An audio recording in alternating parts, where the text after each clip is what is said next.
राइजे जाते स्वतःस्फूर्तभावे निजे निजे ওলাই আহে যাতে লাখ লাখ দেখি পায় আৰু এই অহাকালিৰ যিটো হ'বলগীয়া প্রোগ্রাম এই প্রোগ্রামের যাতে নরেন্দ্র মোদী ভারতের প্রধানমন্ত্রী নরেন্দ্র মোদী যাতে সুখী হয় তাকে লই যাতে আমার বড় এরিয়াত বা বড় রাইজক বা অনা বড় রাইজক আদরিবর কারণে আজির যিটো নেকি বাইক রেলি এই বাইক রেলিয়ে সারা অঞ্চলটোত ঘুরি রাইজক আদরিবলৈ সাজু হয়েছে আসলে আমি কোকরাঝার ডিস্ট্রিক্টর যিখিনি কৰিছোঁ কোকরাঝার সেইখিনি লৈ পেলাই বনৰগাঁও তাৰপিছত দতমা আৰু ৰামফলবিল সেইখিনিতে আমি ৰোধ কৰিছোঁ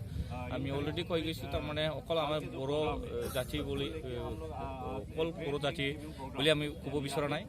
ইয়াৰ আমি বসবাস কৰা আমি বিভিন্ন জাতি জনগোষ্ঠীৰ একে মিলি যাতে অহাকালি যিটো আমাৰ ভাৰতৰ প্ৰধানমন্ত্ৰী নৰেন্দ্ৰ মোদী ডাঙৰীয়া আহিব ইয়াত যাতে সকলো জাতি জনগোষ্ঠীৰ মাজৰ পৰা সকলোবাৰে অংশগ্ৰহণ কৰিব এইটো কাৰণে আমি মেছেজ দিব বিচাৰিছোঁ लोगोसे क'क्राझार जिल्लायाव दिनै बाइक रेलि दिहुनदों क'क्राझार जिल्लानि बबे बबे लामाजों दावबायलांगोन दिनै क'क्राझार जिल्ला दुलाराय बर' फरायसा आफाद एनडिबि प्रग्रेसिभ आरो people joint action committee for Bodoland movement जुथाइ सोमावसारग्रा आफादा गाबोन जिहेतु भारतनि गाहाय मन्त्रि नरेन्द्र मोदीआ जे भिक्टरि सेरेमनियाव बिथाङा बाहागो लाफैगोन बेजों लोब्बा लाखिनानै जे बिथाङा जिहेतु दाखालि थांनाय 27 अक्ट'खालि बिटिआर भारत सरकार आसाम सरकार आरो सोमावसारग्रा ग्रुपनि गेजेरावहाय थामथि खोलोबनि बड'लेण्ड टेरिटरियेल रिजियन बेखौ दाफुंनानै होबाय बिनि थाखाय स्पेसियेलि मोनसे माने साबायखर बावनाय हाबाफारि दिनैहाय लानाय जादों आरो बिटिआरजों लोगोसे बिटिआरनि बायजोआव थानाय जे आसामनि बर'फोरनो थाखाय जिहेतु बेवहाय कसारि अट'नमास वेलफेयार काउन्सिलखौ दानानै होनाय जादों बिनि थाखाय जों दिनैहाय क'क्राझार जिल्लानि सिङावहाय थानाय माखासे ओनसोलाव बाइक रेलि खालामनो थाखाय जों थाम थिम खालामनाय जादों आरो बे बाइक रेलिया दिनै नैबे थिथागुरिनिफ्राय जागायनानै मेन टाउनजों हाबनानै सान्तिनगर जानानै बियो थांगोन दतमानिफ्राय सेरफांगुरिनिफ्राय नेशनेल हाइवेजों फैनानै पाटगाव आरो पाटगावनिफ्राय हालां बाजार जानानै जोंनि बाइक रेलिया सिम्बोरगावआव बियो थुंगेहैगोन आरो बेवहाय जोबनायनि मोनसे हाबाफारि लानाय जागोन आरो दिनैनि बे बाइक रेलियावहाय 3000निफ्राय बांसिन गुबुन गुबुन जोंनि क'क्राझार जिल्लानि सिङाव थानाय गामि ओनसोलनिफ्राय बेवहाय बाइकार्सफ्रा बेवहाय बाहागो लाफैदों आरो गाबोननि जे जानो गोनां हाबाफारि बे हाबाफारियाव जोंनि रायजो राजाफ्रा लैहोर बाहागो लानांगौनि थाखाय आरो दिनैनि बाइक रेलिनि गेजेरजोंबो जों बेखौ मोनसे मेसेज होनो थाखाय बे बाइक रेलिखौ अर्गानाइज खालामनाय जादों आरो भारतनि नरेन्द्र मोदी आरो अमित शाह बिथांमोनखौ स्पेसियेलि मोनसे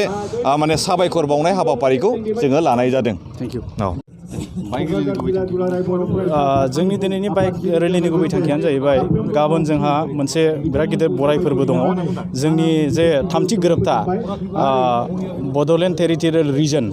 बे गोरोबथाखौ जोङो बरायनानै दिनैनि बाइक रेलिखौ लानाय जादों बेजों जोङो गोरोबथाजों लोगोसे जोंनि हादोरनि गिबि मन्त्रि जोंनि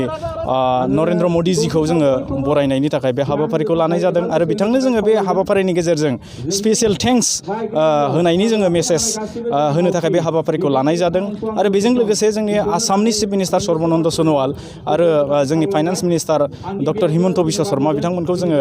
बे हाबाफारिनि गेजेरजों बरायनाय लोगोसे जोङो स्पेसियेल थेंक्स बिथांमोननो होनायनि मोनसे बिदिन्थि हिसाबै बे हाबाफारिखौ लानाय जादों आरो बेजों लोगोसेयैनो जोङो जोंनि रायजो राजाफोरखौ बेवहाय लैहोर फैनानै बाहागो लानांगौनि थाखायबो जोंनि बे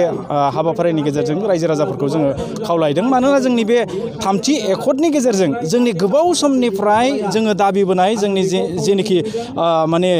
डिमान्डफोर बे डिमान्डफोरा जोंहा फुलफिल जानो माने थांगासिनो दङ जुदि बियो मोजाङैनो इमप्लिमेन्टेसन जायो जोंहा गोबां माने बिथिङाव जोङो डिसक्रिमिनेटेडमोन जोङो माने सोबख' जानाय गादब जानाय नासयनानै दोनजानायमोन जोङो माने एग्जाम्पल हिसाबै हिसाबै जोङो होनो हायो जोङो सेपारेट डाइरेक्टरेट बिदोंमोन बर' मिडियामनि जाहाथे जोंनि लेंगुवेजखौ जोङो माने मोजां रोखोमै प्रमट खालामनो हायो माने ग्रथ खालामनो हायो